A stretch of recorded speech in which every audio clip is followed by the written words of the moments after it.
Hello, I'm Rabbi Yaakov Spivak. You know, it was in the time of the Egyptians, when we were slaves, that a certain pattern was established in order to attempt to defeat the Jewish people. And perhaps that is why the first familial lesson we give to children is on Passover, the Passover Seder, the Haggadah. And we tell them that Pharaoh's way of conquering the Jewish people was to turn them against each other. And so Pharaoh made officers of some of the people. They were called Shotrei B'nai Yisrael, the officers of the people of Israel. And they turned their own people in. And they beat their own people. This was a pattern which was used again in the ghettos by the Nazis, of having the Jewish police turn their own people in. It created tension and anger. And the one thing that the enemies of the Jewish people understood is, if you destroy their achdut, if you destroy their unity, you're on the way to victory against them, heaven forbid.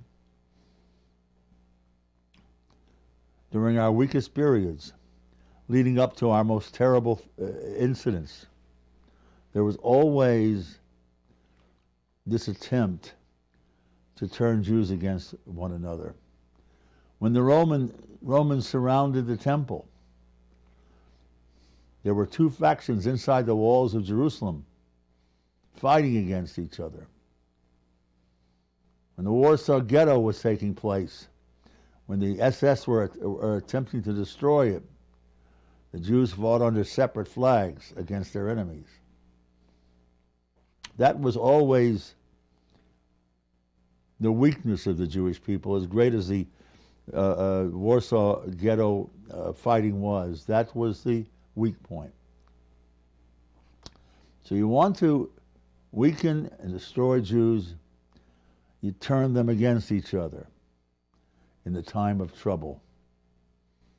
And at that time when they should be united is often the time when the opposite is true, unfortunately.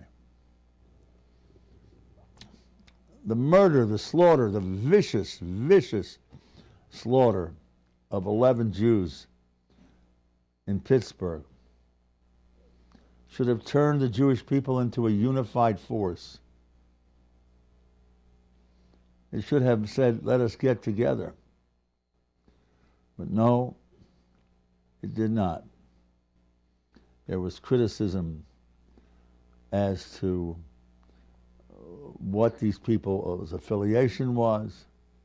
There was criticism in so many areas, and criticism of the things that, granted, the Torah does not sanction, and granted, the Torah calls terrible things.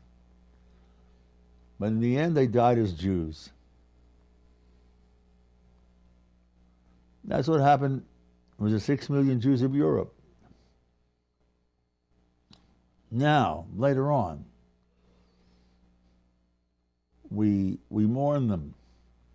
In the time of the World War II, in the time of the Holocaust, the Nazis established the Judenrat to turn the Jewish councils to pick the Jews to be sent to concentration camps. That was a time for unity that did not exist, except in places like Treblinka and Sobibor, and notably a few others. And that's what we face now. Jews not happy with the way the story of Pittsburgh was presented. Jews pointing fingers one at another. And instead of this unifying us in many instances, it has the opposite of effect. No one asked the Jews, as they were shoved into the gas chambers, are you Orthodox, Conservative, Reform, Hasidic, Misnagid, Ashkenaz, Yemenite, Sephardi, it didn't matter. It didn't matter.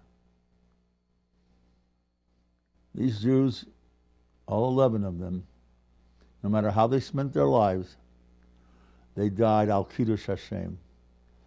They died on the sanctification of God's name. And whatever their views, and some of them may have been very well mistaken in their lives, in paths that they chose, is irrelevant in light of the way they died. Let us remember that. Let us make this moment of Pittsburgh into a moment of unity. A moment when we get together, and a moment of when it is said, Hine matov u'manoim, shevet achim gam yachad. How beautiful and how sweet are brothers and sisters together.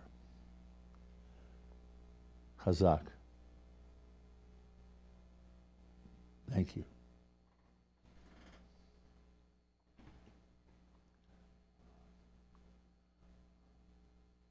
Huh?